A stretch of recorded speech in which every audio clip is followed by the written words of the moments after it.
Hi friends, अब हम chapter करने जा रहे हैं झेन की देन। बहुत छोटा सा चैप्टर है, इजी है, रविंदर केलकर के द्वारा लिखा गया है। ये आपको मैंने छोटे छोटे नोट्स दिए हैं इसके, जिसमें almost all CBSE previous year questions answer हो जाते हैं। ये झेन की देन जो है ये है क्या? ये टॉपिक एक्चुअली जो है ये एक चाय पिलाने की एक परंपरा है, उसके बारे में है ये टॉपिक। और इस पाठ के माध्यम से लेखक रविंदर केलेकर ने जापान में प्रचलित एक टी सेरेमनी है और उसके माध्यम से ध्यान पद्धति का परिचय करवाया है।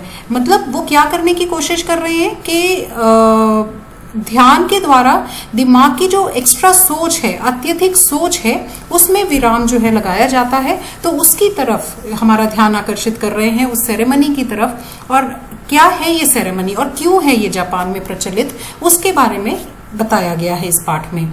तो झेन की देन पाठ में जापानी लोगों के मानसिक रोग होने के जो कारण बताए हैं, उनमें सबसे प्रमुख कारण उनकी अमेरिका से प्रतिस्पर्धा की भावना है। अब बात यह है कि ध्यान लगाना और ये सब करना, अत्यधिक सोच होना, इसका कोई कारण भी तो होना चाहिए। कारण है मानसिक रोग जो प्रेजेंट है जापानी लोगों में बहुत ज्यादा। क्यों है? अमेरिका से रेस में है। जापान के लोगों की बढ़ी हुई रफ्तार, उनका अकेलापन, कम समय में अधिक से अधिक कार्य करना का प्रयास करना, उन्हें ये सब चीजें तनावग्रस्त कर देती हैं। तो इसलिए उनका प्रयत्न होता है कि एक माह तनावग्रस्त करती हैं। और क्योंकि उनका ये प्रयत्न होता है कि एक मास का काम जो है वो एक दिन में पूरा करना है, तो उस वजह से उनके ऊपर जो दबाव है वो बढ़ता रहता है। क्यों? क्योंकि वो अमेरिका से आगे निकलना चाहते हैं। तो इसी वजह से लेखक ने तो ये भी कह दिया कि उनके दिमाग में स्पीड का इंजन लगा हुआ है। ठीक है, तो दूसरे से आगे बढ़ने की ये जो प्रतिस्पर्धा है, ये मानसिक रोग होने का वहां पे प्रमुख कारण है। अब ये तनावपूर्ण जीवन जो है, इसके तनाव से मुक्ति दिलाने के लिए चो नो यूं बहुत सहायक है। और ये क्या है? ये एक ऐसा जरिया है कि व्यक्ति के जीवन को कुछ शांति के पल मिल जाएं। ठीक है, इस प्रक्रिया में हम करने की क्या कोशिश करते हैं कि व्यक्ति को ये एहसास कराते हैं कि जो कुछ है आज है, ये वर्तमान ही सत्य है। भूत और भविष्य की चिंताओं से यह जो प्रक्रिया है, ये व्यक्ति को बाहर निकालती है। तो अब ये प्रक्रिया है क्या? ये है चाय पीने की विधि।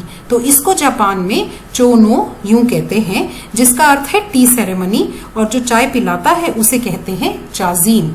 ठीक है, तो हम करने क्या जा रहे हैं? कुछ शांति के पल बिताने जा रहे हैं। राइट। अब ये शांति के जो पल हैं, ये पल कहाँ पे बिताए जाते हैं, ये प्रक्रिया कहाँ की जाती है, उस स्थान को क्या कहा जाता है, उस सब के बारे में आगे बताया है हमें लेखक ने। जापान में एक पर्णकुटी जैसा होता है जहाँ चाय पिलाई जाती है। वहां बहुत शांति होती है, क्योंकि हम क्या देने की कोशिश कर रहे हैं? शांति के पल देने की कोशिश कर रहे हैं। तो इस जो स्थान को हम बड़े प्राकृतिक ढंग से सजाते हैं और वहां पे केवल 3 लोग ही बैठकर चाय पी सकते हैं, क्योंकि उससे ज्यादा लोग होंगे तो अशांति का माहौल बनेगा। और हम वहां एकत्रित क्यों हुए हैं? शांति के कुछ पल बिताने के लिए। ठीक है, तो जब आप वहां जाते हैं तो आप देखते हैं कि मिट्टी के बर्तन में पानी भरा हुआ होता है, जिससे हाथ पांव धोकर ही हम अंदर प्रवेश कर सकते हैं। तो ये उन्होंने भूमिका बांधी है कि कैसा नजारा होता है इस जगह का, इस पर्णकुटी का, जहाँ पे ये विधि की जाती है। तो अब जब आप वहां जाते हैं तो चाजीन, जो चाय पिलाने वाला है, वो अतिथियों का उठकर स्वागत करता है, आराम से अंगीठी सुलगाता है, चायदानी रखता है, दूसरे कमरे से चाय के बर्तन लाता है, फिर उन्हें तौलिए से साफ करता है, चाय के बर्तनों में उस चाय को डालता है। तो ये सभी क्रियाएं जो है वो बहुत ही गरिमापूर्ण ढंग से की जाती हैं। ठीक है, मिट्टी के बर्तन में पानी भरा हुआ है, जिसके भी हाथ गंदे हों वो उस मिट्टी के बर्तन में जाकर, पानी से जाकर अपने हाथ धो सकते हैं। तो अब चाय पीने के बाद तो ये इस तरह से सब कुछ किया जाता है, उनको चाय दी जाती है पीने के लिए। तो धीरे धीरे वो लोग उस चाय को पीते हैं। तो जब ये प्रक्रिया होती है तो अब हमारा लेखक भी यहाँ गया और इस विधि में उन्होंने पार्टिसिपेट किया। तो उसके बाद जो क्वेश्चंस बनते हैं वो बनते हैं कि उन्होंने क्या अनुभव किया, लेखक ने स्वयं ही क्या अनुभव किया। तो लेखक ने चाय पीने के बाद अनुभव किया कि अतीत की उलझन निकल जाती है तथा दिमाग की रफ्तार कम होते हुए बंद हो जाती है और सन्नाटा सुनाई देता है। तो मतलब उनको कहीं ना कहीं जो है शांति महसूस होने लगती है। और फिर ये चाय पीते पीते क्या लेखक ने कुछ विचार किया, कुछ निर्णय लिया? हाँ, उसने लिया और उन्होंने सोचा कि वर्तमान हमारे सामने है और वही सत्य है। भूतकाल चला गया है जो कभी नहीं आएगा, भविष्य अभी आया ही नहीं। लेखक को लगा कि हम अपना अधिकांश समय जिस अतीत और भविष्य में बिताते हैं वे दोनों ही काल मिथ्या हैं। वर्तमान ही एक ऐसा काल है जो सत्य है, हमेशा हमारे साथ है। जहां जहां जब जब हम हैं तब तक वर्तमान में ही हैं। और इसी आधार पर लेखक ने वर्तमान काल को अनंत काल कहा है। जब तक हमारा अंत नहीं होता तब तक हमारे अंत और वर्तमान का भी अंत नहीं होता। तो इसका मतलब यह है कि हम बेकार ही भूतकाल और भविष्य काल की चिंताओं में उलझे रहते हैं। और इस विधि के समय आपको जो सोचने का, जो शांति का अनुभव होता है, वो आपको ये कहता है कि यही पल जो है अमूल्य पल है और इसी को हमें अच्छे से बिताना चाहिए। इस प्रकार वर्तमान में जीते हुए व्यक्ति अत्यधिक संवेदनशील हो जाता है और उसे जीने का वास्तविक अर्थ मिल जाता है।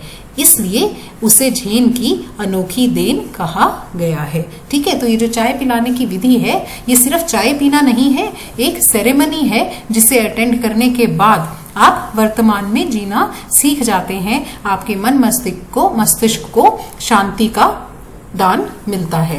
तो ये जो है क्रक्स है इस चैप्टर का। और इसी तरह के क्वेश्चंस आपसे पूछे जाते हैं कि चाजीन कैसे बिहेव करता है, ये विधि क्या है, लेखक ने चाय पीते हुए क्या निर्णय लिया, क्यों ये कहा कि वर्तमान ही सत्य है। ठीक है, और ये जापानी जो है इनमें मानसिक रोग क्यों इतने ज्यादा हैं। तो ये सारे जो क्वेश्चंस है, या इंजन क्यों कहा है, उन्हें स्पीड का इंजन क्यों कहा है, तो इस तरह के क्वेश्चंस आपको पूछे गए हैं सीबीएसई के प्रीवियस ईयर क्वेश्चंस में। अगर आप पेपर्स में अगर आप ये पैराग्राफ्स कर लेते हैं अच्छे से, तो आई एम वेरी श्योर आप ये सारे क्वेश्चंस बहुत अच्छे से आंसर कर पाएंगे। राइट, तो अगर आपको मेरी एफर्ट अच्छी लग रही है तो मेरे चैनल को सब्सक्राइब जरूर कर दें, बेल आइकन को दबा दें ताकि अगली जो आ रही हैं वीडियोस उनका नोटिफिकेशन आपको साथ के साथ मिल जाए। और लिटरेचर के आंसर्स करने से बच्चे बहुत डरे हुए हैं, तो प्लीज अपने दोस्तों के साथ मेरी वीडियो शेयर करते जाइए ताकि सबका भला हो सके। Thank you so very much.